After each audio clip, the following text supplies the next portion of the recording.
बिस्मिल्लाहिर्रहमानिर्रहीम अस्सलाम वालेकुम। Welcome back to another video. कैसे हैं आप सब लोग? उम्मीद करती हूँ खैरियत से होंगे। तो आज की वीडियो में हम बनाने वाले हैं देगी हलीम। जी बिल्कुल देग जैसे बनती है वैसे ही हम हलीम बनाकर तैयार करेंगे और माशाल्लाह माशाल्लाह बहुत ही टेस्टी बनती है। तो चले रेसिपी को स्टार्ट करते हैं। यहाँ पर हमें 4 किस्म की दालें चाहिए। यहाँ पर हमारे पास मूंग की दाल है, ये हमने 1 कटोरी ली है। यहाँ पर हमारे पास माश की दाल है, ये भी हमने 1 कटोरी ली है। और मसूर की दाल है, वो भी हमने 1 कटोरी ली है। और चने की दाल को हमने पूरा ऊपर तक भर कर लेनी है, मतलब आप इसको 1.5 कटोरी कर सकते हैं। और चावल हमारे पास है, वो भी 1 कटोरी है। तो यहाँ पर हम सारी दालें डाल देते हैं।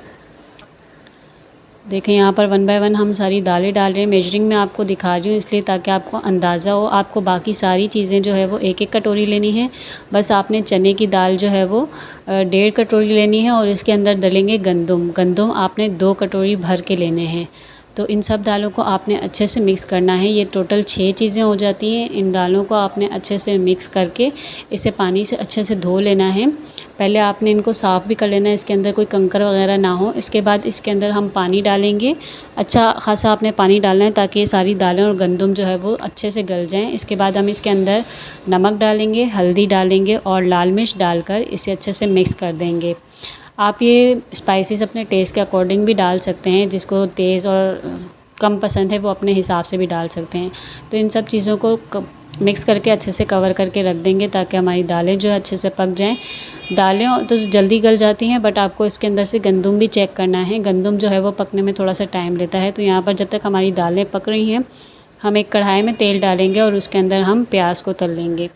प्याज को हम पहले इसलिए तल रहे हैं क्योंकि इसका जो बाद में ऑयल निकलेगा, यही ऑयल हम गोश्त के अंदर यूटिलाइज़ कर लेंगे। तो हमें इसे गोल्डन ब्राउन करके फ्राई करना है। तो हमारी प्याज भी रेडी हो गई। अब कुकर के अंदर हमने गोश्त डाला हुआ है। यहाँ पर तकरीबन 1 किलो के करीब गोश्त है। इसके अंदर हमने 2 बड़े चमचे तेल के डाले हैं।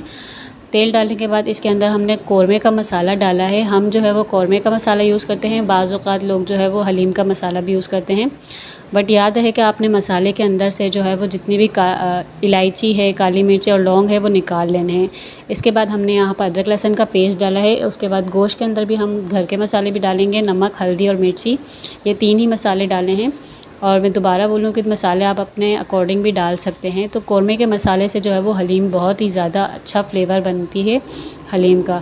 और बाकी जो हलीम का मसाला आता है वो भी आप डाल सकते हैं, लेकिन हम जो है वो ज़्यादा कौरमे के मसाले में हलीम बनाते हैं तो माशाल्लाह बहुत ही टेस्टी बनती है। तो यहाँ पर देखिए हमारी सारी दालें और गंदम भी गल के तैयार हो चुके हैं। दालें तो बिल्कुल मैश हो गई हैं, लेकिन गंदम जो है वो गलने में थोड़ा सा टाइम लेता है, तो इसलिए हमने इसे भी जो है वो पकने के लिए रखा हुआ था। तो माशाल्लाह से दालें भी अच्छे से रेडी हो गई हैं और गोश्त भी हमने 3-4 सीटी खिला दी थी। तो गोश्त को भी अच्छे से गला लिया, क्योंकि हमने इसे करना तो ग्राइंड ही है, तो वो ग्राइंड करने में आपको ईजी रहेगा। तो यहाँ पर हम इसे ग्राइंडर में डालकर इसे अच्छे से ग्राइंड कर लेंगे।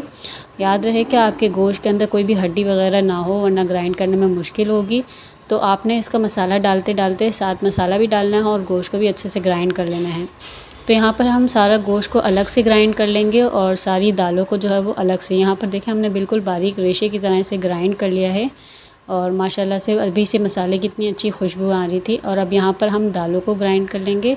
इसी मशीन के अंदर मैंने कहा कि डाल के ना ग्राइंड कर लेती हूँ, जल्दी हो जाएगा। तो यहाँ पर हमने सारी दालों को भी अच्छे से थोड़ा थोड़ा करके जो है वो ग्राइंड कर लेना है।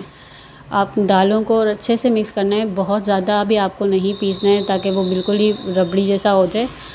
तो अब हम इसके साथ साथ इसको मिक्स करते जाएंगे। दालों को और गोश्त को आपने थोड़ा थोड़ा करके ऐड करना है। गोश्त अगर आप पूरा भी डाल रहे हैं, दाल के मिक्सचर को आप थोड़ा थोड़ा करके ऐड करें। ये ना हो कि गोश्त कम पड़ जाए और दाल ज़्यादा हो, तो फिर वो हलीम का मज़ा नहीं रहता है। तो क्वांटिटी सेम रहनी चाहिए। तो यहाँ पर हमने सारा गोश्त ऐड कर लिया और साथ साथ दाल डाल के इसे अच्छे से मिक्स करते जाएंगे। तो यहाँ पर देखें ताकतवर हाथों की ज़रूरत होती है। तो माशाल्लाह मेरी अम्मी जो है वो इसे गोटा लगा रही हैं। तो यहाँ पर हमने हलीम को अच्छे से गोटा लगा दिया है। तो ये इसे हमने फिर बड़े पतीले के अंदर ट्रांसफ़र कर लिया है। आप बर्तन जो है वो बड़ा ही रखिएगा ताकि इसे गोटा लगाने में जो है वो आसानी होती है।